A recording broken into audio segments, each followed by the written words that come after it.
और तब तक मत रुको जब तक आपको अपनी मंजिल प्राप्त ना हो जाए। तो स्वामी विवेकानंद जी की ये बातें आज भी हर एक युवा को मोटिवेट कर रही हैं और आगे भी करती रहेंगी। नमस्कार दोस्तों, मैं धीरज टाइम्स ऑफ योर टीम से आप सभी का एक बार फिर से हमारे यूट्यूब चैनल पर हार्दिक स्वागत है। मैं अभिनंदन करता हूँ। लेक्चर सीरीज़ में आज फिर हमारे सामने एक ऐसी स्टूडेंट मौजूद हैं जिन्होंने हाल ही में एक ऐसी अचीवमेंट हासिल की है ग्रेजुएशन करते हुए, जो लगभग हर किसी के सामर्थ्य में नहीं होती।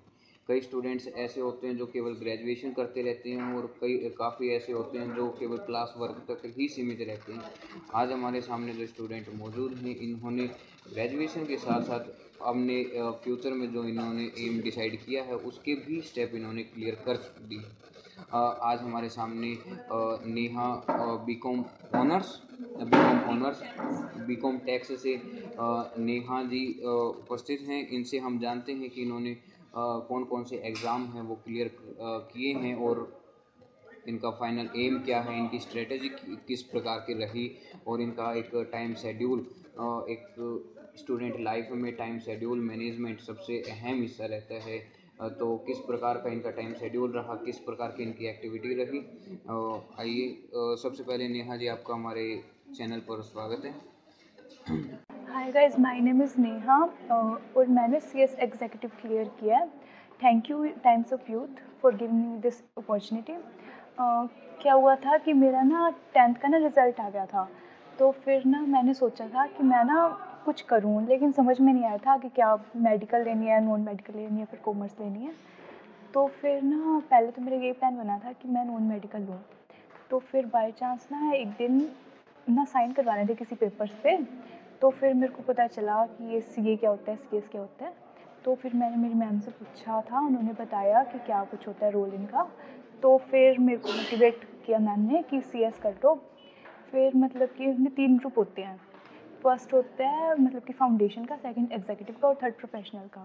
और CS में ना एक ऑप्शन होता है कि या तो पहले वो कर लो, ट्रेनिंग कर लो 22 महीने की, या फिर बाद में कर लो। तो फिर मैंने पहले फाउंडेशन क्लियर किया, फिर बाद में एग्जीक्यूटिव, और अब मेरा प्रोफेशनल के बाद ट्रेनिंग है। आपका एक लास्ट प्रोफेशनल बचा हुआ है, उसके बाद ट्रेनिंग। उसके बाद ट्रेनिंग। तो किस तरह की स्ट्रेटेजी आपको यूज़ की थी आपने तैयारी करने के लिए, और किस तरह का टाइम शेड्यूल आपका पूरे दिन का रहता है? फाउंडेशन में तो नॉर्मली था, मतलब कि हो गया था क्योंकि 12th तक का सिलेबस आता था ज़्यादा, तो फाउंडेशन में ज़्यादा बर्डन नहीं आया था। लेकिन एग्जीक्यूटिव में क्या हुआ ना, एकदम से बहुत ज़्यादा हो गया, क्योंकि 8 सब्जेक्ट होते हैं, वो एक साथ क्लियर करने पड़ते हैं। तो फिर मतलब कि मैनेज करना पड़ा, और ऊपर से मेरा कॉलेज भी मतलब कि रेगुलर था, ओपन कॉलेज नहीं था। तो फिर ना फटाफट सुबह जल्दी उठ के क्लास लगानी पड़ती थी और शाम को क्लास लगानी पड़ती थी, और साथ में कॉलेज भी मैनेज करना पड़ता था। एक नेहा जी, हमें ये बताइए कि जो आप ये एम लेके चल रहे हैं, ये प्राइवेट सेक्टर में है या कोई गवर्नमेंट सेक्टर में भी इसका? ये दोनों सेक्टर में। दोनों सेक्टर में। तो आप किस सेक्टर के लिए तैयारी कर रहे हैं? मैं प्राइवेट सेक्टर। आप प्राइवेट सेक्टर के लिए। तो एक देखने में बात आती है, आज के टाइम में भी जो गवर्नमेंट जॉब की वैल्यू है वो घट नहीं पा रही। हाँ जी। एग्जैक्ट उतनी ही बनी हुई है, कहीं ना कहीं जैसे नौकरियां कम होती जा रही है, वो कहीं ना कहीं और ज़्यादा इंक्रीज होती जा रही है उनकी डिमांड्स। तो ऐसे में आपका प्राइवेट सेक्टर को सिलेक्ट करने के पीछे क्या रीज़न था, क्यों आप प्राइवेट सेक्टर के पीछे जाना चाहते हैं? क्योंकि आज का यूथ, जैसे अभी हरियाणा की बात करें तो रेफरेंस में CET का जो एग्ज़ाम हुआ था, इसमें इतने सारे युवाओं ने लिया था, पार्टिसिपेट किया था। तो वहाँ पे पहुँच पाना, सेंटर तक काफ़ी कम पहुँच पाए थे। हाँ जी। तो देखने में आ रहा है कि भाई बच्चे हैं वो लगे हुए हैं गवर्नमेंट जॉब के पीछे, 7-7 साल, 8-8 साल, 10-10 साल इनफैक्ट निकाल देते हैं, जो एक गोल्डन टाइम पीरियड होता है अपने आप को बिल्डअप करने का। तो ऐसे में जो अपना प्राइवेट सेक्टर है उसके पीछे जाने का आपका कोई खास रीज़न? खास रीज़न तो यही था कि सारे गवर्नमेंट सेक्टर में ही जाते हैं, लेकिन गवर्नमेंट सेक्टर में क्या होता है ना, बहुत स्लो चलता है सब कुछ काम। जी बिल्कुल। किसी ने मतलब कि अगर अपना नाम बनाना है, कोई इंस्टेंटली बनाना है, तो फिर वो प्राइवेट सेक्टर में ही जाएगा। और CS की तो मतलब कि है, बहुत ज़्यादा है प्राइवेट सेक्टर में, तो मतलब कि अगर करे अपना काम अच्छे से तो हो जाएगा। कल मैं एक इंस्टाग्राम पे रील देख रहा था जिसमें हर एक सेक्टर की बेरोजगारी दर दिखाई गई थी। इस सेक्टर में इतनी बेरोजगारी दर है। तो आप यकीन नहीं करोगे, उसमें कॉमर्स का भी नाम था, वो 3rd-4th रैंक पे था। और हाँ, मेरे मन में आया कि भाई हमारा जर्नलिज्म का नाम नहीं आएगा। यकीन नहीं मानोगे, हमारा 2nd नंबर पे था। हमारे वाले में भी जो बेरोजगारी दर है वो 7.5 है। अब आप वाले सेक्टर में बेरोजगारी दर है मानते हैं, लेकिन फिर भी आप लगे हुए कंटिन्यू, आप यूथ को, स्पेशली आप भी एक यूथ जनरेशन से ही हो, आप यूथ को क्या संदेश देना चाहोगे जो एक बार कोशिश करते हैं, नहीं हुआ, वो फिर हार मान लेते हैं, उसके बाद ना आगे का एम डिसाइड करते, ना अपनी स्ट्रेटेजी दोबारा बनाते, अपने आप में अपनी तैयारी में कमी निकालने के बजाय हालातों को दोष देने लगते हैं, उन बच्चों के लिए क्या कहना? पहले तो यही है कि एक बैकअप प्लान बना के रखो कि एक चीज़ नहीं हुआ तो दूसरा कर लो। आपका क्या मेरा मतलब कि बैकअप प्लान तो बीकॉम ही था कि मेरे पास बीकॉम की डिग्री तो होए अगर मेरा वो क्लियर ना होए, लेकिन ये नहीं था कि उसे छोड़ दूँ मैं। पहले तो यही था कि मेरे को फर्स्ट अटैम्प्ट में निकालना है, जो कि मेरा निकल गया अभी तक। तो फिर मतलब कि अगर वो नहीं हुआ बाई चांस, तो फिर मतलब कि मेरे पास बीकॉम की डिग्री तो हो जो मेरे बाकी के बच्चों के पास है, तो मतलब कि बाकी के कंपैरिजन भी तो होए, आप उनसे पीछे ना रह जाए। नाम था, नाम अच्छा लगता था, तो मतलब कि सोच लो कि वो काम भी अच्छा लगता है नहीं अच्छा लगता। तो फिर मतलब कि बहुत सोचा 11th में ही, मतलब कि और एक ये भी होता है कि बच्चे 11th में कुछ छोड़ ले लेते हैं, 12th में कुछ छोड़ ले लेते हैं, तो ऐसे मत करो, एक चीज़ पकड़ लो, बाकी स्कोप तो सभी चीज़ों में है। हाँ, स्कोप तो डेफिनेटली सभी चीज़ों में है, लेकिन बच्चे क्या हैं, जैसे 10th में कुछ था, 12th में जाके कुछ चेंज कर लिया, इनफैक्ट 11th में कुछ था और 12th में चेंज कर लिया उन्होंने, ऐसे भी केसेस देखे।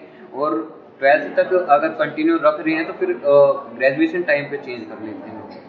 अच्छा, आपने बताया कि भाई आपको ग्रेजुएशन है वो रेगुलर करना है, तो रेगुलर करने के साथ साथ हमने हमने एम पर इतना फोकस बनाए रखा, आपका रिजल्ट भी हमने कॉलेज से पता किया, तो ओवरऑल आपका A+ ग्रेड रहा है यूनिवर्सिटी में। तो ऐसे में आप दोनों चीज़ों को बैलेंस कर रहे हो और वो भी टॉप ग्रेड से, ये किस तरह की स्ट्रेटेजी आप यूज़ कर रहे हो? आपका डे प्लान एक बार बताइए। डे प्लानिंग तो यही है कि सुबह जल्दी उठना। और कितने बजे उठते हो आप? सुबह मतलब कि जब मेरे पेपर चल रहे थे, अभी तो मतलब कि एग्जीक्यूटिव क्लियर हो गया मेरा, तो फिर अभी एक बार तो ब्रेक आ रखा है थोड़ा सा, मतलब कि आराम से चल रहा है प्रोफेशनल।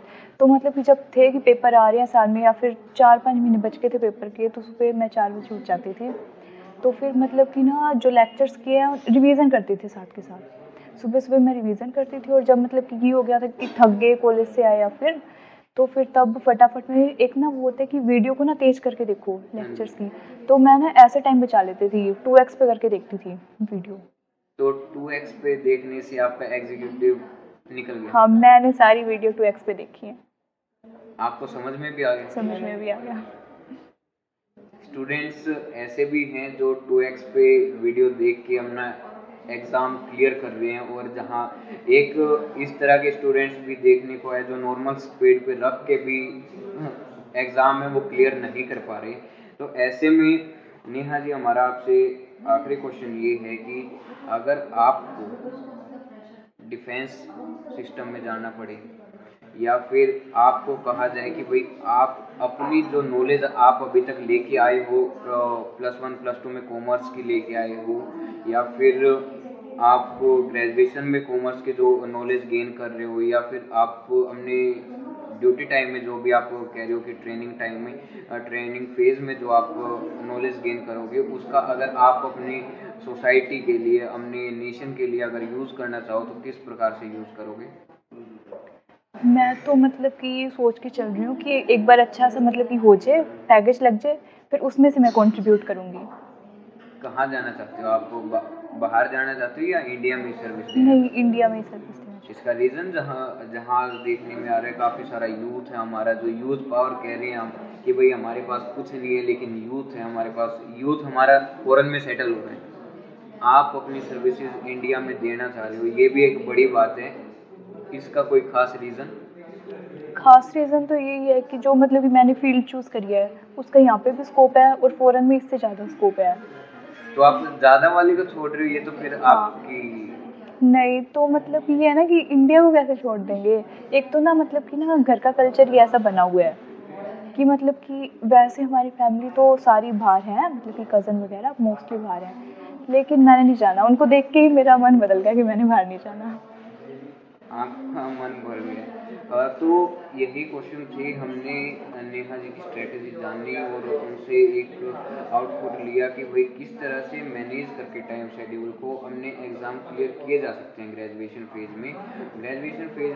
अब देखने में आ रहा है कि स्टूडेंट्स हैं वो एक बार तैयारी करते हैं, 2 बार तैयारी करते हैं, तीसरी बार भी तैयारी करते हैं, लेकिन अधिकतर तीसरी बार तैयारी करने के पश्चात अगर उसका नीट एग्ज़ाम निकलता है तो वो एग्ज़ाम को या तो छोड़ ही देते हैं या फिर अपनी लाइन ही चेंज कर लेते हैं। तो ऐसे में उन यूथ पावर के लिए, उन यूथ्स के लिए एक ही हमारी टीम की तरफ से मैसेज है कि भाई आप जिस लाइन में लगे हुए हो उसमें आप अपना 100% दें, आप उसमें कंटिन्यूटी बनाए रखिए, जिससे आप उसमें आने वाले टाइम में, टाइम लगता है हर चीज़ में, सफल होने में टाइम लगता है, लेकिन एंडिंग जो रहती है वो फ्रूटफुल रहती है। तो ऐसे में आप कंटिन्यू तैयारी करते रहिए, बढ़ते रहिए और अपने परिवार के साथ, अपने दोस्तों के साथ इस वीडियो को शेयर कीजिए जो हिम्मत हार चुके हैं। उन्हें हमारे जो गेस्ट आज रहे हमारे यूट्यूब चैनल पर, और उनका मैसेज है जो उन दोस्तों तक शेयर कीजिए जो हार मान चुके हैं। तो एक लास्ट में आप अगर मैसेज देना चाहते हैं तो क्या देना चाहेंगे? ये कि मतलब कि छोड़ो मत, बस लगे रहो।